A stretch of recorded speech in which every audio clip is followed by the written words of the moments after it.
ನಮಸ್ತೆ ವೀಕ್ಷಕರೇ, ನಿತ್ಯ ಜ್ಯೋತಿರ್ವಾಸ್ತು ಭವಿಷ್ಯ ವಿಶೇಷ ಕಾರ್ಯಕ್ರಮಕ್ಕೆ ಸ್ವಾಗತ. ನಾನು ಚಿತ್ರ. ದಿನಾಂಕ 4/4/2025 ಶುಕ್ರವಾರ. ಇವತ್ತಿನ ದಿನದ ಪಂಚಾಂಗ ಹಾಗೆ ಇವತ್ತಿನ ದಿನ ಏನು ಸ್ಪೆಷಲ್ ಆಗಿದೆ, ಹಾಗೆ ಯಾವ ಒಂದು ರಾಶಿಯ ಬಗ್ಗೆ ನೋಡೋಣ, ಮತ್ತೆ ದ್ವಾದಶ ರಾಶಿಗಳ ಫಲಾಫಲಗಳು, ಎಷ್ಟು ಪ್ರಶ್ನೆಗಳು ಬಂದಿದೆ, ಅವರ ಸಮಸ್ಯೆಗಳಿಗೆ ಗುರುಜಿಗಳು ಯಾವ ರೀತಿಯಾಗಿ ಪರಿಹಾರ ಕ್ರಮಗಳನ್ನು ತಿಳಿಸ್ಕೊಡ್ತಾರೆ ನೋಡ್ತಾ ಹೋಗೋಣ. ಅದಕ್ಕೂ ಮುಂಚೆ ಖ್ಯಾತ ಜ್ಯೋತಿಷ್ಯ ವಾಸ್ತು ತಜ್ಞರಾದಂತಹ ಮಂಜುನಾಥ್ ಗುರುಜಿಗಳನ್ನ ಕಾರ್ಯಕ್ರಮಕ್ಕೆ ಸ್ವಾಗತಿಸ್ತಾ ಇದ್ದೀನಿ. ಗುರುಜಿ ನಮಸ್ತೆ, ಕಾರ್ಯಕ್ರಮಕ್ಕೆ ಸ್ವಾಗತ. ಆದಿತ್ಯಾಯ ಚ ಸೋಮಾಯ ಮಂಗಳಾಯ ಬುಧಾಯ ಚ ಗುರು ಶುಕ್ರ ಶನಿರ್ಭಾಯ ಚ ರಾಹುವೇ ಕೇತುವೆ ನಮಃ. ಗುರುಜಿಗಳನ್ನ ಕಾರ್ಯಕ್ರಮಕ್ಕೆ ಸ್ವಾಗತಿಸಿದ್ದಾಯ್ತು. ಗುರುಜಿ, ಇವತ್ತಿನ ದಿನದ ವಿಶೇಷತೆ ಹಾಗೆ ಪಂಚಾಂಗ ತಿಥಿಯನ್ನ ನೋಡೋಣ. ಗುರುಜಿ ನೋಡಿ, ಇವತ್ತು ತುಂಬಾ ವಿಶೇಷವಾಗಿ 4 ಏಪ್ರಿಲ್ 2025 ಅಂತ ಹೇಳ್ತೀವಿ. ಇವತ್ತು ಸಪ್ತಮಿ ತಿಥಿ, ಶುಕ್ಲ ಪಕ್ಷ, ಆರ್ದ್ರ ನಕ್ಷತ್ರ, ರಾಹುವಿನ ನಕ್ಷತ್ರ ಅಂತ ಹೇಳ್ತಾ ಬರ್ತೀವಿ. ಶೋಭಾನ ಯೋಗ ಮತ್ತು ಗರಜಕರಣವಾಗಿರುವಂಥದ್ದು. ವಾರ ಶುಕ್ರವಾರ. ಬೆಂಗಳೂರಿನ ಕಾಲಮಾನದಲ್ಲಿ ಇವತ್ತು ಸೂರ್ಯೋದಯ 6 ಗಂಟೆ 14 ನಿಮಿಷ ಮತ್ತು ಸೂರ್ಯಾಸ್ತ 6 ಗಂಟೆ 30 ನಿಮಿಷವಾಗಿರುವಂಥದ್ದು. ಇವತ್ತು ತುಂಬಾ ವಿಶೇಷವಾಗಿ ನೋಡೋದಾದ್ರೆ ರಾಹು ಕಾಲ ಮತ್ತು ಗುಳಿಕ ಕಾಲ, ಯಮಗಂಡ ಕಾಲ ವಿಚಾರವಾಗಿ ಅತ್ಯಧಿಕವಾಗಿ 10 ಗಂಟೆ 51 ನಿಮಿಷದಿಂದ 12 ಗಂಟೆ 23 ನಿಮಿಷ ರಾಹು ಕಾಲವಾಗಿರುವಂಥದ್ದು. ಮತ್ತೆ ಯಮಗಂಡ ಕಾಲ 3 ಗಂಟೆ 26 ನಿಮಿಷದಿಂದ 4 ಗಂಟೆ 58 ನಿಮಿಷ ಅಂತ ಹೇಳ್ತೀವಿ. ಮತ್ತೆ ಗುಳಿಕ ಕಾಲ ಬಂದು 7 ಗಂಟೆ 47 ನಿಮಿಷದಿಂದ 9 ಗಂಟೆ 19 ನಿಮಿಷ. ಮತ್ತು ಅಭಿಜಿತ ಮುಹೂರ್ತ ಅಂದ್ರೆ ಶುಭ ಕೆಲಸ ಮಾಡೋದಕ್ಕೆ ಮುಹೂರ್ತ ಅಂತ ನಾವೇನು ತಗೊಂತೀವಿ 11 ಗಂಟೆ 58 ನಿಮಿಷದಿಂದ 12 ಗಂಟೆ 47 ನಿಮಿಷದವರೆಗೂ ಅಭಿಜಿತ ಮುಹೂರ್ತವಾಗಿರುವಂಥದ್ದು. ಓಕೆ, ಇವತ್ತಿನ ದಿನ ಕೂಡ ಒಳ್ಳೆಯದಾಗಿದೆ. ನಾವು ಯಾವುದೇ ರೀತಿಯಾದಂಥ ಕೆಲಸಕ್ಕೆ ಕೈ ಹಾಕ್ತಾ ಇದ್ದೀವಿ ಅಥವಾ ವಾಹನವನ್ನು ತರ್ತಾ ಇದ್ದೀವಿ, ಒಂದು ಏನೋ ಒಂದಕ್ಕೆ ಜಾಯ್ನ್ ಆಗೋದಕ್ಕೆ ಹೋಗ್ತಾ ಇದ್ದೀವಿ ಅಂದರೆ ಯಾವ ಒಂದು ಮುಹೂರ್ತ ಒಳ್ಳೆಯದು ಗುರುಜಿ? ಸೊ ಇವತ್ತಿನ ನೋಡಿ, ಯಾವುದೇ ಒಂದು ವಾಹನ ತಗೋಬೇಕಾದಾಗ ತುಂಬಾ ಒಂದು ಒಳ್ಳೆ ಪ್ರಶ್ನೆ ಅಂದ್ರೆ ನಾವು ವಾರ ಆಧಾರಿತವಾಗಿ ಹೋರ ಆಧಾರಿತವಾಗಿ ಕೆಲಸಗಳು ಮಾಡಬೇಕು ಅಂತ. ಸೊ ನೀವು ಕೇಳಿದಿರೋ ಒಂದು ಪ್ರಶ್ನೆ ವಿಚಾರವಾಗಿ ನಾವು ವಾರಾಧಾರಿತವಾಗಿರುವಂಥದ್ದು, ಹೋರ ಆಧಾರಿತವಾಗಿರುವಂಥದ್ದು, ನಮಗೆ ಶುಕ್ರ ಹೋರೆ ತುಂಬಾ ಒಳ್ಳೇದಾಗಿರುವಂಥದ್ದು. ನೋಡಿ, ವಾಹನ ಏನಾದರೂ ಖರೀದಿ ಮಾಡಬೇಕಾದ್ರೆ 9 ಗಂಟೆ 19 ನಿಮಿಷದಿಂದ 10 ಗಂಟೆ 20 ನಿಮಿಷ ಒಳ್ಳೇದು. ಯಾಕಂದ್ರೆ 10 ಗಂಟೆ 51 ನಿಮಿಷ ಆದ್ಮೇಲೆ ರಾಹು ಕಾಲ ಬರುವಂಥದ್ದು. ಮುಂದಿನ ಹೋರ ಶುಕ್ರವಾರ ಮಧ್ಯಾಹ್ನ ಕಾಲ 1 ಗಂಟೆ 24 ನಿಮಿಷದಿಂದ 4:25. ಸಂಜೆ ಹೋರ ಬಂದು 7 ಗಂಟೆ 29 ನಿಮಿಷದಿಂದ 8:30ವರೆಗೂ. ಈ ಒಂದು ಹೋರ ಸಮಯದಲ್ಲಿ ಇವರು ಯಾರ ಒಂದು ಈ ವಿಚಾರವಾಗಿ ಅವ್ರೇನು ಪರ್ಚೇಸಿಂಗ್ ಮಾಡ್ಬೇಕಾಗಿದೆ ಮಾಡ್ಬೋದು. ಓಕೆ ಗುರುಜಿ, ನಾವು ಪಂಚಾಂಗ ಮತ್ತು ತಿಥಿಯನ್ನು ನೋಡಿದ್ವಿ, ಹಾಗೆ ದ್ವಾದಶ ರಾಶಿಗಳ ಫಲಾಫಲವನ್ನು ನೋಡೋಣ. ಗುರುಜಿ, ಮೇಷರಾಶಿ. ಸೊ ದ್ವಾದಶ ರಾಶಿಗಳಲ್ಲಿ ಮೊದಲನೇ ರಾಶಿ ಮೇಷರಾಶಿಯ ಇವತ್ತಿನ ದಿನ ಹೇಗಿದೆ ನೋಡೋಣ. ಸಂಗಾತಿಯ ಒಂದು ಆರಂಭಕ್ಕೆ ಒಂದು ಸೂಕ್ತ ರಕ್ಷಣೆ ಸಿಗುವಂಥದ್ದು ತುಂಬಾ ಅಗತ್ಯವಾಗಿರುವಂಥದ್ದು. ಸಂಗಾತಿಯ ಬಗ್ಗೆ ಹೆಚ್ಚು ಗಮನ ಕೊಡಿ, ಅವರ ರಕ್ಷಣೆಗೆ ಸೂಕ್ತ ಸಮಯ ನೀಡಿ, ಅದರಿಂದ ನಿಮ್ಮ ದಿನ ಶುಭವಾಗಿರುವಂಥದ್ದು. ಓಕೆ, ಮೇಷರಾಶಿಯವರಿಗೆ ಕೂಡ ಇವತ್ತಿನ ದಿನ ಶುಭದಾಯಕವಾಗಿದೆ. ಗುರುಜಿ, ಮುಂದಿನ ರಾಶಿ ವೃಷಭ ರಾಶಿಯ ದಿನ ಭವಿಷ್ಯ ನೋಡೋಣ. ಬಿಡುವಿರದ ಕಾರ್ಯಕ್ರಮದ ಹೊರತಾಗಿಯೂ ಕೂಡ ಇವತ್ತು ನಿಮಗೆ ಹೆಚ್ಚಾಗಿ ಒತ್ತಡ ಇರುವಂಥದ್ದು. ಆದರೂ ಕೂಡ ನಿಮ್ಮ ಬದುಕನ್ನು ನಗುನಗುತ್ತಾ ಕಳೆಯೋದ್ರಿಂದ ನಿಮ್ಮ ದಿನ ಚೆನ್ನಾಗಿರುತ್ತೆ. ಓಕೆ, ವೃಷಭ ರಾಶಿಯವರು ಕೂಡ ಇವತ್ತಿನ ದಿನ ಆದಷ್ಟು ನಗ್ನಗ್ತಾ ಇರಿ, ನಗ್ನಗ್ತಾ ದಿನವನ್ನು ಕಳೆಯೋದ್ರಿಂದ ತುಂಬ ಚೆನ್ನಾಗಿರುತ್ತೆ, ಬೇಜಾರು ಮಾಡ್ಕೊಂಡಿರಬೇಡಿ ಅಂತ ಹೇಳ್ತಾ ಗುರುಜಿ, ಮುಂದಿನ ರಾಶಿ ಮಿಥುನ ರಾಶಿ.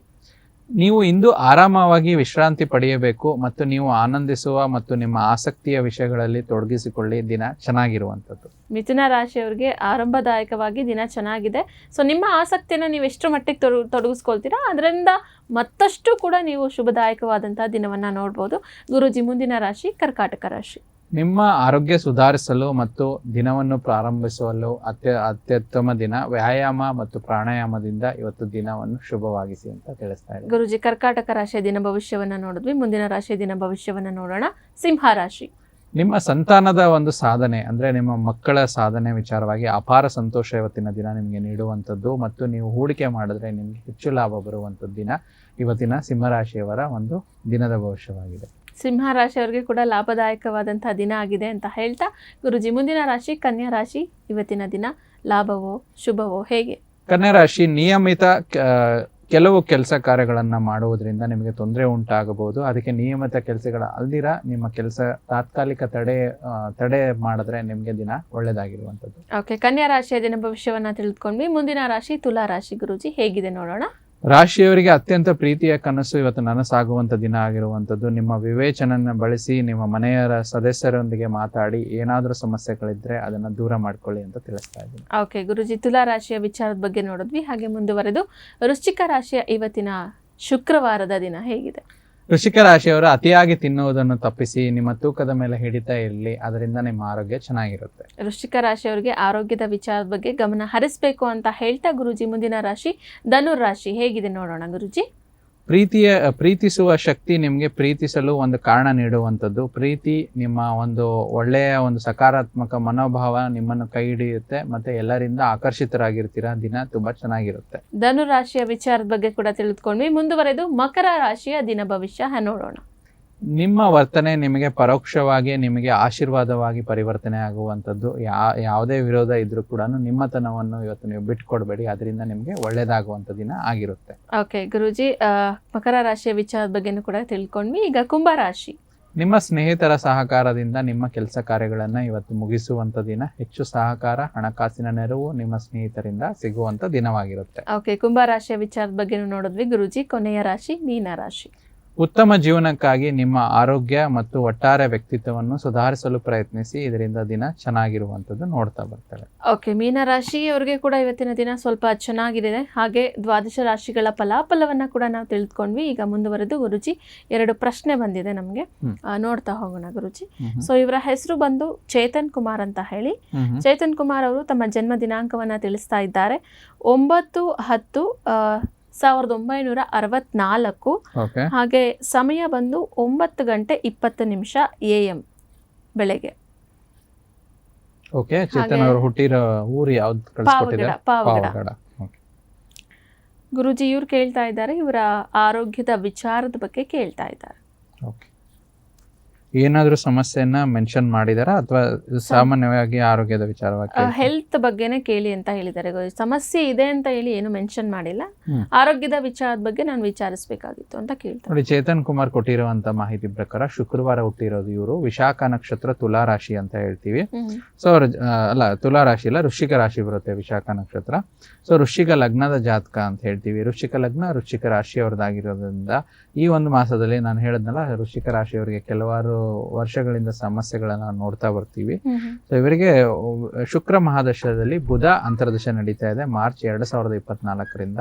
ಸೊ ಇಲ್ಲಿ ನಿಮ್ಗೆ ಮಾರ್ಚ್ 2024ರಿಂದ ಆರೋಗ್ಯದಲ್ಲಿ ಏರುಪೇರುಗಳು. ಯಾಕಂದ್ರೆ ಇಲ್ಲಿ ಮಂಗಳ ಅಂತರ್ದಶೆ ನಿಮ್ಗೆ ಸಮಸ್ಯೆಗಳನ್ನ ಕೊಡುವಂಥದ್ದು. ಶುಕ್ರ ಮಹಾದಶನಲ್ಲಿ ಮಂಗಳ ಅಂತರ್ದಶ ಸಮಸ್ಯೆ ಕೊಡುವಂಥದ್ದು. ಮಾರ್ಚ್ 2024ರಿಂದನೇ ಸ್ವಲ್ಪ ಸಮಸ್ಯೆಗಳು ಜಾಸ್ತಿ ಇರುವಂಥದ್ದು ನೋಡ್ತಾ ಬರ್ತೀವಿ. ವಿಶೇಷವಾಗಿ ಮಂಗಳ ಇಲ್ಲಿ ಚಂದ್ರನ ಮನೆಯಲ್ಲಿರೋದ್ರಿಂದ ಇವರಿಗೆ ಸ್ನಾಯುಕ್ಕೆ ಸಂಬಂಧಪಟ್ಟಂಥದ್ದು, joint pain, leg pain, so ಈ ರೀತಿ ಸ್ವಲ್ಪ ಯಥೇಚ್ಛವಾಗಿ ಇರ್ಬೋದು ಅಂತ ನೋಡ್ತಾ ಬರ್ತೀವಿ. ಮತ್ತೆ ಶನಿ ಕೂಡ ವಕ್ರಿ ಜಾತಕದಲ್ಲಿ ಇರೋದ್ರಿಂದ 4ನೇ ಮನೆಯಿಂದ ಒಂದು ಸಪ್ತಮ ದೃಷ್ಟಿ ದಶಮ ಸ್ಥಾನದಲ್ಲಿ ಇರೋದ್ರಿಂದ ಇವರಿಗೆ ಸ್ವಲ್ಪ ಹೆಚ್ಚು ಮೂಳೆಗಳ ಒಂದು ಸ್ನಾಯು ಸೆಳೆತ, ಮೂಳೆ ಸವಿತ ಆಗುವಂಥದ್ದು, ಕಾಲಿಗೆ ಸಂಬಂಧಪಟ್ಟಂತ ಸಮಸ್ಯೆಗಳು ಜಾಸ್ತಿ ಆಗಿರುವಂಥದ್ದು, ಜಾಯಿಂಟ್ ಪೇನ್ಸ್ ಇರುವಂಥದ್ದು. ಇವರಿಗೆ ಶನಿ ಪ್ರಬಲವಾಗಿರೋದ್ರಿಂದ ಇವರು ಆಲ್ರೆಡಿ ಆ ಸಮಸ್ಯೆಗೆ ಇವರು ಒಂದು ಟ್ರೀಟ್ಮೆಂಟ್ ಏನ್ ತಗೊಂತಾ ಇದ್ದಾರೆ. ಸೂರ್ಯನ ಬಲವಾಗಿದ್ರೆ ಒಂದು ಇಂಗ್ಲಿಷ್ ಮೆಡಿಸಿನ್ಸ್ ಅಂತ ಹೇಳ್ತೀವಿ, ಮತ್ತು ಗುರು ಬಲವಾಗಿದ್ರೆ ಆಯುರ್ವೇದಿಕ್ ಮೆಡಿಸಿನ್ಸ್ ಅಂತ ಹೇಳ್ತೀವಿ. ಇವರ ಜಾತಕದಲ್ಲಿ ಶನಿ ಬಲವಾಗಿರೋದ್ರಿಂದ ಇವರು ಹೋಮಿಯೋಪತಿಗೆ ಸಂಬಂಧಪಟ್ಟಂತ ಟ್ರೀಟ್ಮೆಂಟ್ ಮಾಡಿಸಿದ್ರೆ ಆರೋಗ್ಯ ಚೆನ್ನಾಗಾಗುತ್ತೆ. ಜೂನ್ ನಂತರ ಇವರಿಗೆ ಗುರುಬಲ ಬರೋದ್ರಿಂದ ಏನು ಸಮಸ್ಯೆ ಇದೆ, ಆರೋಗ್ಯ ಸಮಸ್ಯೆ, ಗುರುಬಲ ನಂತರ ಜೂನ್ ನಂತರ ಇವರಿಗೆ ದೂರವಾಗುವಂಥದ್ದು. ಮತ್ತೆ ಹೇಳಿರುವಂತ ಟ್ರೀಟ್ಮೆಂಟ್, ಮೋಡ್ ಆಫ್ ಟ್ರೀಟ್ಮೆಂಟ್ ಅಂತ ಹೇಳ್ತೀವಿ, ಹೋಮಿಯೋಪತಿಕ್ ತಗೊಂಡ್ರೆ ಇವರಿಗೆ ಚೆನ್ನಾಗಾಗುವಂಥದ್ದು. ಚೇತನ್ ಅವ್ರ ವಿಚಾರ. ಓಕೆ, ಚೇತನ್ ಅವರು ತಮ್ಮ ಪ್ರಶ್ನೆಯನ್ನ ಕೇಳಿದ್ರು, ನಮಗೆ ವಾಟ್ಸಪ್ ಮುಖಾಂತರ ಪ್ರಶ್ನೆಯನ್ನ ಕಳಿಸಿದ್ರಿ. ಸೊ ನಿಮ್ಮ ಪ್ರಶ್ನೆಗೆ ಗುರುಜಿಗಳು ಸಹ ಉತ್ತರವನ್ನ ನೀಡಿದ್ದಾರೆ. ಗುರುಜಿ ಮತ್ತೊಂದು ಪ್ರಶ್ನೆ ತಗೊಳ್ಳೋಣ. ನಾಗಲಕ್ಷ್ಮಿ ಅಂತ ಹೇಳಿ ಇವರ ಹೆಸರು. ಸೊ ಇವರು ತಮ್ಮ ಜನ್ಮ ದಿನಾಂಕವನ್ನ ತಿಳಿಸ್ತಾ ಇದ್ದಾರೆ. 8/4/2000. ಜನ್ಮ ಸಮಯ ಬಂದು 7:12 ಬೆಳಗ್ಗೆ. ಹಾಗೆ ಸ್ಥಳ ಮಧುಗಿರಿ. ಇವರು ತಮ್ಮ ವಿವಾಹದ ವಿಚಾರದ ಬಗ್ಗೆ ಕೇಳ್ತಾ ಇದ್ದಾರೆ ಗುರುಜಿ. ಓಕೆ, ಸೊ ನಾಗಲಕ್ಷ್ಮಿ ಅವರು ಕೊಟ್ಟಿರೋ ಮಾಹಿತಿ ಪ್ರಕಾರ ಒಂದು ಶನಿವಾರ ಹುಟ್ಟಿರುವಂಥದ್ದು, ಕೃತಿಕಾ ನಕ್ಷತ್ರ, ವೃಷಭ ರಾಶಿ, ಮೇಷ ಲಗ್ನದ ಕುಂಡ್ಲಿ ಇವ್ರದ್ದಾಗಿದ್ದು. ಸೊ ಮೇಷ ಲಗ್ನಕ್ಕೆ ಸಪ್ತಮ ಸ್ಥಾನ ಅಧಿಪತಿ ಶುಕ್ರನೇ ಆಗಿರ್ತಾನೆ. ಸೊ ಸಪ್ತಮ ಸ್ಥಾನಕ್ಕೆ ನಾವು ವಿವಾಹ ವಿಚಾರವಾಗಿ, ದಾಂಪತ್ಯದ ವಿಚಾರವಾಗಿ ನೋಡ್ತಾ ಬರ್ತೀವಿ. ಸಪ್ತಮಾಧಿಪತಿ ಇಲ್ಲಿ ವ್ಯಯ ಸ್ಥಾನದಲ್ಲಿರುವಂಥದ್ದು, ಅಂದ್ರೆ 12ನೇ ಮನೆಯಲ್ಲಿರೋದ್ರಿಂದ ವಿವಾಹ ವಿಳಂಬವಾಗ್ತಾ ಇರುವಂಥದ್ದು ಇಲ್ಲಿ ನೋಡ್ತಾ ಬರ್ತೀವಿ. ದಶ ಬಂದು ರಾಹು ದಶನಲ್ಲಿ ಶನಿ ಅಂತರ್ದಶ ನಡೀತಿದೆ. ಮದುವೆ ವಿಚಾರವಾಗಿ ಏನೋ ಅಡಚಣೆಗಳು ಮತ್ತು ಕುಜದೋಷ ಕೂಡ ಇವರಿಗೆ ತುಂಬಾ ಪ್ರಬಲವಾಗಿರೋದ್ರಿಂದ ಕುಜದೋಷ ಮತ್ತೆ ರಾಹುಕೇತು ದೋಷ ನಾಗಲಕ್ಷ್ಮಿ ಅವರ ಜಾತಕದಲ್ಲಿ ಪ್ರಬಲವಾಗಿ ಕಾಣಿಸ್ತಾ ಇದೆ. ಅದಕ್ಕೆ ಪರಿಹಾರ ನದಿ ತೀರದಲ್ಲಿ ಶ್ರೀರಂಗಪಟ್ಟಣ ಅಥವಾ ನಂಜನಗೂಡಿನಲ್ಲಿ ಈ ಒಂದು ಪರಿಹಾರಗಳನ್ನ ಮಾಡ್ಕೋಬೇಕು. ಏನು ಕುಜ ಶಾಂತಿ ವಿಚಾರವಾಗಿರ್ಬೋದು, ರಾಹುಕೇತು ಶಾಂತಿ ವಿಚಾರವಾಗಿ ಮಾಡ್ಬೋದು. ಮತ್ತೆ ಇವ್ರಿಗೆ ನಡೀತಾ ಇರುವಂತ ದಶಾಭುಕ್ತಿಗಳಲ್ಲಿ ರಾಹು ದಶ ಒಂದು ದಶಾ ಶಾಂತಿ ಅಂತ ಮಾಡ್ತಾರೆ. ಈ ಮೂರು ಮಾಡ್ಕೊಂಡ್ರೆ ಇವರಿಗೆ ಆಗಸ್ಟ್ ನಂತರ ಮದುವೆ ಭಾಗ್ಯ ಕೂಡಿ ಬರುವಂತದ್ದು ನಾವು ಇಲ್ಲಿ ನೋಡ್ತಾ ಬರ್ತೀವಿ. ಈ ಪರಿಹಾರ ಮಾಡ್ಕೊಳ್ಳಿ, ಏನ್ ನಿಮಗೆ ಸಮಸ್ಯೆ ಇದೆ ಅದು ದೂರ ಆಗಿ ಮದುವೆ ಆಗುವಂತ ಭಾಗ್ಯ ನಾಗಲಕ್ಷ್ಮಿ ಅವರಿಗೆ ಕೂಡಿ ಬರುತ್ತೆ. ಓಕೆ, ನಾಗಲಕ್ಷ್ಮಿಯವರು ಸಹ ನಮಗೆ ಪ್ರಶ್ನೆಯನ್ನ ಕಳಿಸಿದ್ರೆ ನಿಮ್ಮ ಪ್ರಶ್ನೆಗೆ ಶಾಂತಿಗಳನ್ನ ಸಮುದ್ರ ತೀರದಲ್ಲಿ, ನದಿ ತೀರದಲ್ಲಿ ಮಾಡೋದ್ರ ಮುಖಾಂತರವಾಗಿ ಏನು ಗುರೂಜಿಗಳು ಹೇಳಿದ್ರು ಆ ಒಂದು ಸಮಸ್ಯೆಯನ್ನು ನೀವು ಪರಿಹಾರ ಮಾಡ್ಕೊಳ್ಳೋದ್ರಿಂದ ಆಗಸ್ಟ್ ನಂತರ ಗುರೂಜಿಯವ್ರಿಗೆ ಒಳ್ಳೆಯದಾಗುತ್ತೆ ಅಂತ ಹೇಳಿ ಕೂಡ ತಿಳಿಸ್ತಾ ಇದ್ದಾರೆ.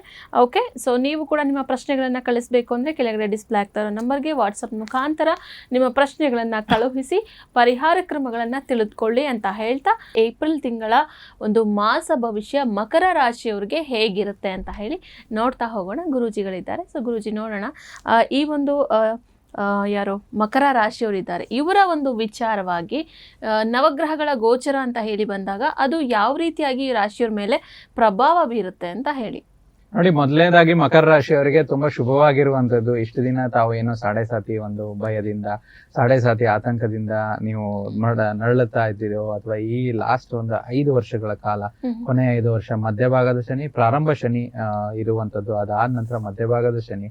ಸೊ ಎಲ್ಲ ಬಿಟ್ಟು ಹೋಗಿ ನಿಮ್ಮ ರಾಶಿಯ ಜಾತಕಸ್ಥರಿಗೆ ಇನ್ನೇನು ಶನಿ ಪೂರ್ತಿ ಪ್ರಮಾಣದಲ್ಲಿ ಬಿಟ್ಟು 7.5 ಶನಿಯಿಂದ ದೂರ ಆಗಿದೆ. ಮೊದಲನೇದಾಗಿ ಶನಿಯ ಪ್ರಭಾವದಿಂದ ಮಕರ ರಾಶಿಯವರಿಗೆ ಇದೊಂದು ಖುಷಿ ವಿಚಾರ ಅಂತ ಹೇಳ್ತೀವಿ.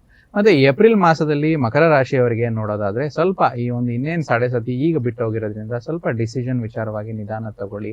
ತಾವೇನೋ ಒಂದು ಸೈಟ್ ಖರೀದಿ ಮಾಡ್ತಾ ಇದ್ದೀರಾ, ಮತ್ತೆ ಏನೋ ಮನೆಯಲ್ಲಿ ಒಂದು ಶುಭ ಕಾರ್ಯಕ್ಕೆ ಡಿಸಿಷನ್ ಮಾಡ್ತಿದ್ದೀರಾ, ಮದುವೆಗೆ ಒಪ್ಪಿಗೆ ಕೊಡ್ತಿದ್ದೀರಾ, ಸ್ವಲ್ಪ ನಿಧಾನಿಸಿ ಅಂತ ಹೇಳ್ತೀವಿ. ಯಾಕಂದ್ರೆ ಸ್ವಲ್ಪ ನಿಮ್ಗೆ ಆ ಗುರುಬಲದ ಒಂದು ಕೊರತೆ ಇರುವಂತದ್ದು ನಾವು ನೋಡ್ತಾ ಬರ್ತೀವಿ.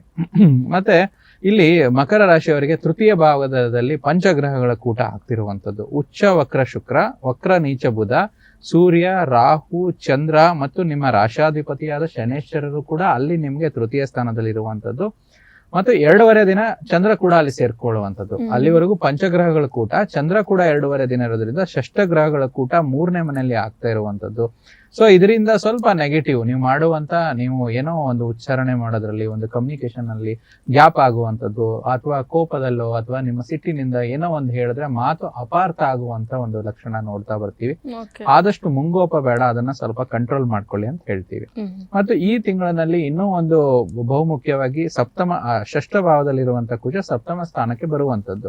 ಸ್ವಲ್ಪ ಇಲ್ಲೇನಾಗುತ್ತೆ, ಕುಜದೋಷ ಉತ್ಪತ್ತಿ ಆಗುವಂತದ್ದು. ಸೊ ಅದಕ್ಕೆ ಯಾವುದೇ ರೀತಿ ನಿಮ್ಮ ಕುಜದೋಷ ಈ ಒಂದು ಮಾಸದಲ್ಲಿ ಇರೋದ್ರಿಂದ ಸ್ವಲ್ಪ ಮದುವೆ ಮತ್ತು ಇತ್ಯಾದಿ ಒಂದು ಏನಾದ್ರೂ ಶುಭ ಕಾರ್ಯಗಳಿಗೆ ನೀವು ನಿರ್ಧಾರ ಮಾಡ್ಕೊಳ್ತಾ ಇದ್ರೆ 1 ತಿಂಗಳ ಮುಂದಕ್ಕೆ ಹಾಕಿ ಅಂತ ನಾನು ತಿಳಿಸ್ತಾ ಇದ್ದೀನಿ. ಏಪ್ರಿಲ್ ತಿಂಗಳ ಅವಾಯ್ಡ್ ಮಾಡ್ಕೊಳ್ಳಿ. ಮತ್ತೆ ಸೂರ್ಯ ಭಗವಾನರ ಒಂದು ಗೋಚಾರ 15ನೇ ತಾರೀಕು ನಂತರ ತೃತೀಯ ಭಾವದಿಂದ ಚತುರ್ಥ ಭಾವಕ್ಕೆ ಬರುವುದು. ಇಲ್ಲಿ ನಿಮ್ಗೆ ಅಷ್ಟಮಾಧಿಪತಿ ಚತುರ್ಥ ಭಾವಕ್ಕೆ ಬರೋದ್ರಿಂದ ಏನಾದ್ರೂ ಶುಭ ವಿಚಾರದಲ್ಲಿ ಏನೋ ಒಂದು ವಾಹನ ಖರೀದಿ ಇರ್ಬೋದು, ಮತ್ತಿನ್ನೇನೋ ಒಂದು ಮನೆ ಖರೀದಿ ಆಗಿರ್ಬೋದು, ಆಸ್ತಿ ಖರೀದಿ ಆಗಿರ್ಬೋದು, ಈ ಮಾಸದಲ್ಲಿ ಸ್ವಲ್ಪ ಮುಂದೂಡಿ ಈ ತಿಂಗಳಿಗೆ ಆಗಸ್ಟ್ ಅಂತ ನಾವು ಹೇಳ್ತೀವಿ. ಸೊ ಈ ರೀತಿ ಒಂದು ಬದಲಾವಣೆಗಳನ್ನ ನೋಡ್ತಾ ಬರ್ತೀವಿ. ಮೊದಲೇದಾಗಿ ನಾನು ಹೇಳ್ದಂಗೆ ರಾಶಿಯಾಧಿಪತಿಯ ಗೋಚಾರ, ಪಂಚಗ್ರಹಗಳ ಕೂಟದ ಒಂದು ಗೋಚಾರ 3ನೇ ಮನೆಯಲ್ಲಿ ಆಗ್ತಾ ಇರುವಂತದ್ದು, ಚಂದ್ರ ಸೇರಿ ಷಷ್ಠಗ್ರಹಗಳ ಗೋಚಾರ ಮತ್ತು ಮಂಗಳನ ಗೋಚಾರ ಮತ್ತು ಸೂರ್ಯನ ಗೋಚಾರ, ಈ ರೀತಿ ಒಂದು ವಿಚಾರದಲ್ಲಿ ನಾವು ನೋಡ್ತಾ ಬರ್ತೀವಿ ಮಕರ ರಾಶಿ. ಓಕೆ ಗುರುಜಿ, ಮಕರ ರಾಶಿಯ ವಿಚಾರದ ಬಗ್ಗೆ ಮತ್ತಷ್ಟು ನೋಡ್ತಾ ಹೋಗೋಣ. ಹಾಗೆ ನಮ್ಗೆ ಇನ್ನು ಪ್ರಶ್ನೆಗಳು ಬಂದಿದೆ, ತಗೊಳ್ಳೋಣ ಗುರುಜಿ. ಸೊ ಇವರ ಹೆಸರು ಶಶಿಕಲಾ ಅಂತ ಹೇಳಿ. ಶಶಿಕಲಾ ಅನ್ನೋರು ಪ್ರಶ್ನೆನ ಕೇಳ್ತಾ ಇದ್ದಾರೆ. ಇವರ ಜನ್ಮ ದಿನಾಂಕ ಹೇಳಿ 8/2/98. 8/2/98 1 ಗಂಟೆ 2 ನಿಮಿಷ AM. 1 ಗಂಟೆ ಮಧ್ಯರಾತ್ರಿ. ಹೌದು. ಸ್ಥಳ ಬಂದು ಕುಣಿಗಲ್ಲು. ಗುರೂಜಿ, ಇವರು ತಮ್ಮ ಮಕ್ಕಳ ವಿಚಾರದ ಬಗ್ಗೆ ಕೇಳ್ತಾ ಇದ್ದಾರೆ, ಸಂತಾನ ಭಾಗ್ಯದ ಬಗ್ಗೆ ಕೇಳ್ತಾ ಇದ್ದಾರೆ ಗುರೂಜಿ. ಓಕೆ. ಶಶಿಕಲಾ. ಸೊ ಇವ್ರದ್ದು ಕುಣಿಗಲ್ ಅಂತ ಹೇಳ್ತಾರೆ. ಸೊ ಶಶಿಕಲಾ ಅವರು ಮಾಹಿತಿ ಕೊಟ್ಟಿರೋ ಪ್ರಕಾರ ಹುಟ್ಟಿರುವಂತದ್ದು ಭಾನುವಾರ, ಆರಿದ್ರ ನಕ್ಷತ್ರ, ಮಿಥುನ ರಾಶಿ. ಆರಿದ್ರ ನಕ್ಷತ್ರ ಮಿಥುನ ರಾಶಿ ಅಂದ್ರೆ ರಾಹುಗೆ ಸಂಬಂಧಪಟ್ಟಂತ ನಕ್ಷತ್ರಗಳು. ಯಾರ್ದು ಆರಿದ್ರ ನಕ್ಷತ್ರ, ಸ್ವಾತಿ ನಕ್ಷತ್ರ, ಮತ್ತೆ ಅದೇ ರೀತಿ ಶತಾಭಿಷ ನಕ್ಷತ್ರ, ರಾಹು ನಕ್ಷತ್ರ ಇರುತ್ತೋ ಅವರಿಗೆ ಸ್ವಲ್ಪ ಒಂದು ಸರ್ಪದೋಷದ ಎಫೆಕ್ಟ್ಸ್ ಅಂತ ಹೇಳ್ತೀವಿ, ಮತ್ತು ಪಿತೃದೋಷದ ಎಫೆಕ್ಟ್ಸ್ ಅಂತ ಹೇಳ್ತೀವಿ. ಯಾಕಂದ್ರೆ ಇಲ್ಲಿ ಸಂತಾನ ಭಾವಕ್ಕೆ, ಪಂಚಮ ಭಾವಕ್ಕೆ ಇಲ್ಲಿ ಶನೇಶ್ವರರು ಇರೋದಂತ. ಪಂಚಮ ಭಾವಕ್ಕೆ ಶನೇಶ್ವರರು ಬಂದಾಗ, ಸಪ್ತಮ ಭಾವಕ್ಕೆ ಶನೇಶ್ವರರು ಬಂದಾಗ, ಶನೇಶ್ವರರು ಅಂದ್ರೆ ಎಲ್ಲಾ ಕೆಲಸ ಕಾರ್ಯಗಳನ್ನ ನಿಧಾನ ಮಾಡುವಂಥದ್ದು. ಸಪ್ತಮ ಅಂದ್ರೆ ದಾಂಪತ್ಯ ಅಂತ ಹೇಳ್ತೀವಿ, ಮದುವೆ ನಿಧಾನ ಆಗುವಂಥದ್ದು. ದ್ವಿತೀಯ ಭಾವದಲ್ಲಿ ಬಂದ್ರೆ ಹಣಕಾಸಿನ ಸಂಪಾದನೆ ನಿಧಾನ ಆಗುವಂಥದ್ದು, ಕುಟುಂಬ ನಿಧಾನ ಆಗುವಂಥದ್ದು. ಶಶಿಕಲಾ ಅವರ ಜಾತಕದಲ್ಲಿ ಪಂಚಮ ಸ್ಥಾನದಲ್ಲಿ ಶನೇಶ್ವರರು ಇರೋದ್ರಿಂದ ಸಂತಾನ ನಿಧಾನ ಅಂತ ಹೇಳ್ತೀವಿ. ಆದ್ರೂ ಕೂಡ ಅಲ್ಲಿ ಈಗಿನ ಒಂದು ಗೋಚಾರದ ಸಮಯ ಪಂಚಗ್ರಹ ಕೂಟ ಅಲ್ಲಿ ಆಗ್ತಾ ಇರೋದ್ರಿಂದ ಅದು ಆಗೋವರೆಗೂ ಸ್ವಲ್ಪ ನಿಧಾನಿಸಿ ಅಂತ ಹೇಳ್ತೀವಿ. ವಿಶೇಷವಾಗಿ ಅದಲ್ದಿರೋ ಇವರಿಗೆ ಶನಿ ದಶ ಮತ್ತು ಶನಿ ಭುಕ್ತಿನೇ ನಡೀತಾ ಇರೋದ್ರಿಂದ ಜುಲೈ 2026ವರೆಗೂ ಸ್ವಲ್ಪ ಸಂತಾನ ಕಷ್ಟ ಇದೆ. ಪರಿಹಾರ ಮೂಲಕ ಶಶಿಕಲಾ ಅವರು ಸ್ವಲ್ಪ ಶನೇಶ್ವರರ ಶಾಂತಿ, ಶನಿಗೆ ಸಂಬಂಧಪಟ್ಟಂತ ಶನಿಯ ಮಂತ್ರಗಳು, ನೀಲಾಂಜನ ಸಮಾಭಾಸಂ ರವಿಪುತ್ರಂ ಯಮಾಗ್ರಜಂ ಛಾಯಾ ಮಾರ್ತಾಂಡ ಸಂಭೂತಂ ತಂ ನಮಾಮಿ ಶನೇಶ್ವರ ಯಥೇಚ್ಛವಾಗಿ ದಿನಾಲು ಹೇಳ್ಕೊಳ್ಳುವಂಥದ್ದು. ಮತ್ತೆ ಶನಿಗೆ ಸಂಬಂಧಪಟ್ಟಂಥದ್ದು ತಿಲಾ ಹೋಮಕ್ಕೆ ಮಾಡಿಸುವಂಥದ್ದು, ನದಿ ತೀರದಲ್ಲಿ ಅಥವಾ ಶನಿ ಭಗವಾನರ ದೇವಸ್ಥಾನದಲ್ಲಿ ತಿಲಾ ಹೋಮ ಮಾಡಿಸುವಂಥದ್ದು. ಇದರಿಂದ ಕೂಡ ಶನಿಯ ಪ್ರಭಾವ ಕಮ್ಮಿಯಾಗಿ ಮತ್ತು ದಶೆಯ ಶಾಂತಿ ಕೂಡ ಆಗೋದ್ರಿಂದ, ಮತ್ತೆ ಇಲ್ಲಿ ಪಂಚಮಾಧಿಪತಿಯಾದ ಗುರು ಕೂಡ ಈ ವ್ಯಯ ಭಾವದಲ್ಲಿರೋದ್ರಿಂದ ಸ್ವಲ್ಪ ಸಮಸ್ಯೆ. ಮತ್ತೆ ಮದುವೆಗೆ ಸಂಬಂಧಪಟ್ಟಂಥದ್ದು ನಾವು ಇನ್ನೂ ಮುಂದುವರೆದ ಭಾಗವಾಗಿ ಸಪ್ತಮಾಂಶ ಅಂತ ನೋಡ್ತೀವಿ. ಸಪ್ತಮಾಂಶ ಅಂದ್ರೆ ಸಂತಾನಕ್ಕೆ ಸಂಬಂಧಪಟ್ಟಂತ ಒಂದು ವರ್ಗ ಕುಂಡ್ಲಿ ಅಂತ ಹೇಳ್ತೀವಿ. ಅಲ್ಲೂ ಕೂಡ ಸಪ್ತಮಾಂಶದಲ್ಲೂ ಕೂಡ ಪಂಚಮ ಸ್ಥಾನದಲ್ಲಿ ಚಂದ್ರನಿರೋದ್ರಿಂದ ಇಲ್ಲಿ ಕೂಡ ಸ್ವಲ್ಪ ಅಡಚಣೆ ಆಗ್ತಿರುವಂತದ್ದು. ಈ ತಿಳಿಸಿಕೊಟ್ಟಿರುವಂತ ಪರಿಹಾರ, ಶನಿಗೆ ಸಂಬಂಧಪಟ್ಟಂತ ಪರಿಹಾರ ಇವರು ಯಾರು ಶಶಿಕಲಾ ಅನ್ನೋರು ವಿಚಾರವಾಗಿ ಮಾಡ್ಕೊಂಡ್ರೆ ಬರುವಂತ ದಿನಮಾನದಲ್ಲಿ ಮುಂದಿನ ತಿಂಗಳು ಜೂನ್ ನಂತರ ಇವರಿಗೆ ಸಂತಾನ ಆಗುವಂತ ಎಲ್ಲಾ ಲಕ್ಷಣಗಳನ್ನ ನೋಡ್ತಾ ಬರ್ತೇವೆ. ಓಕೆ ಗುರೂಜಿ, ಇವರು ಇನ್ನೊಂದು ಕೇಳ್ತಾ ಇದ್ದಾರೆ, ಅಂದ್ರೆ ಇನ್ನು ಕೆಲವೊಂದಷ್ಟು ಗುಪ್ತ ಪ್ರಶ್ನೆಗಳಿದೆ. ನಾವು ಗುರೂಜಿಯವರನ್ನ ಭೇಟಿ ಮಾಡ್ಬೇಕು ಅಂದ್ರೆ ತುಮಕೂರಿನಲ್ಲಿ ಗುರೂಜಿ ಎಲ್ಲಿ ಸಿಗ್ತಾರೆ, ಯಾವ ಸಮಯದಲ್ಲಿ ಸಿಗ್ತಾರೆ, ನಾವು ಯಾವಾಗ ಅವರನ್ನ ನೇರವಾಗಿ ಭೇಟಿ ಆಗ್ಬೋದು ಅಂತ ಹೇಳಿ ಕೇಳ್ತಾ ಇದ್ದಾರೆ. ಖಂಡಿತ ನಮ್ಮ ಕಚೇರಿ ಸಂಖ್ಯೆ ಏನು ಕೆಳಗಡೆ ಡಿಸ್ಪ್ಲೇ ಆಗ್ತಿದೆ, ಅದಕ್ಕೆ ಕರೆ ಮಾಡಿದಾಗ ಅವರು ಅಪಾಯಿಂಟ್ಮೆಂಟ್ ತಗೊಂಡು ನೇರವಾಗಿ ಬಂದು ಭೇಟಿ ಆಗ್ಬೋದು. ಅದ್ರ ತಕ್ಕಂಗೆ ಅವ್ರಿಗೇನು ಗುಪ್ತವಾದ ಸಮಸ್ಯೆಗಳು, ಗುಪ್ತವಾದ ಪ್ರಶ್ನೆಗಳಿಗೆ ಸಮಸ್ಯೆಗೆ ಪರಿಹಾರ ಕೊಟ್ಟು ನಾವು ಅವರಿಗೆ ಒಂದು ಕನ್ಸಲ್ಟೇಷನ್ ನೀಡಬಹುದು. ಓಕೆ, ಸೊ ಶಶಿಕಲಾ ಅವರು ತಮ್ಮ ಪ್ರಶ್ನೆಯನ್ನ ಕೇಳಿದ್ರು, ಹಾಗೆ ಗುರೂಜಿಗಳು ಕೂಡ ಒಂದು ಪರಿಹಾರ ಕ್ರಮವನ್ನು ತಿಳಿಸ್ಕೊಟ್ಟಿದ್ದಾರೆ. ನೀವು ಅದನ್ನ ಮುಂದುವರಿಸ್ಕೊಂಡು ಹೋಗಿ ಅದನ್ನ ಫಾಲೋ ಅಪ್ ಮಾಡಿ ಅಂತ ಹೇಳ್ತಾ ಗುರೂಜಿ ಮತ್ತೊಂದು ಪ್ರಶ್ನೆಯನ್ನ ತಗೊಳ್ಳೋಣ. ಇವರ ಹೆಸರು ರವೀಶ್ ಅಂತ ಹೇಳಿ, ಇವರ ಜನ್ಮ ದಿನಾಂಕ 1/12/92. ಓಕೆ, ಜನ್ಮ ಸಮಯ 8:42 PM ಅಲ್ಲಿ. ಓಕೆ, ಸ್ಥಳ ಬೆಂಗಳೂರು. ಇವರು ತಮ್ಮ ವರ್ಕ್ ನ ವಿಚಾರದ ಬಗ್ಗೆ, ಕೆಲಸದ ವಿಚಾರದ ಬಗ್ಗೆ ಕೇಳ್ತಾ ಇದ್ದಾರೆ ಗುರೂಜಿ. ನೋಡಿ, ಕೊಟ್ಟಿರೋ ರವೀಶ್ ಅನ್ನೋರ ವಿಚಾರವಾಗಿ ಮಂಗಳವಾರ ಹುಟ್ಟಿದ್ದು, ಶತಾಭಿಷ ನಕ್ಷತ್ರ ಕುಂಭರಾಶಿ. ನೋಡಿ, ರಾಹುವಿನ ಒಂದು ನಕ್ಷತ್ರಗಳೇ ಬರ್ತಾ ಇದೆ. ಅಲ್ಲಿ ಅವರ ವಿಚಾರವಾಗಿ ಒಂದು ಆರಿದ್ರ ನಕ್ಷತ್ರ ಬಂತು, ಇಲ್ಲಿ ಶತಾಭಿಷ ನಕ್ಷತ್ರ. ಸೊ ಇಲ್ಲೇನಾಗುತ್ತೆ ಅಂದ್ರೆ ತುಂಬಾ ವಿಶೇಷವಾಗಿ ನೋಡೋದಾದ್ರೆ ಮಿಥುನ ಲಗ್ನ, ಇವರಿಗೆ ಕೆಲಸ ಕಾರ್ಯಗಳ ವಿಚಾರವಾಗಿ ಕೇಳ್ತಾ ಇದ್ದಾರೆ. ಇವ್ರಿಗೂ ಕೂಡ ಶನಿ ಮಹಾದಶ, ಶನಿ ಅಂತರ್ದಶನೆ ನಡೀತಾ ಇರೋದ್ರಿಂದ ಶನಿಯ ಒಂದು ರಾಹುವಿನ ಪ್ರಭಾವ ತುಂಬಾ ಯಥೇಚ್ಛವಾಗಿರೋದಂಥದ್ದು. ಶನಿಯ ಒಂದು ಕರ್ಮಕಾರಕ ಗ್ರಹ ಆಗಿರುವುದು. ಶನಿ ಅಷ್ಟಮ ಸ್ಥಾನದಲ್ಲಿರೋದ್ರಿಂದ ಕೆಲಸದಲ್ಲಿ ಸ್ವಲ್ಪ ನಿಧಾನ ಮಂದಗತಿಯಿಂದ ನಡೀತಾ ಇದೆ. ಆಗಸ್ಟ್ 2023ರಿಂದ ಇದು ಆಗಸ್ಟ್ 2026ವರೆಗೂ ಶನಿ ಮಹಾದಶೆಯಲ್ಲಿ ಶನಿ ಅಂತರ್ದಶನೆ ನಡೀತಾ ಇರೋದ್ರಿಂದ ಸ್ವಲ್ಪ ನಿಧಾನವಾಗಿರುವಂತದ್ದು.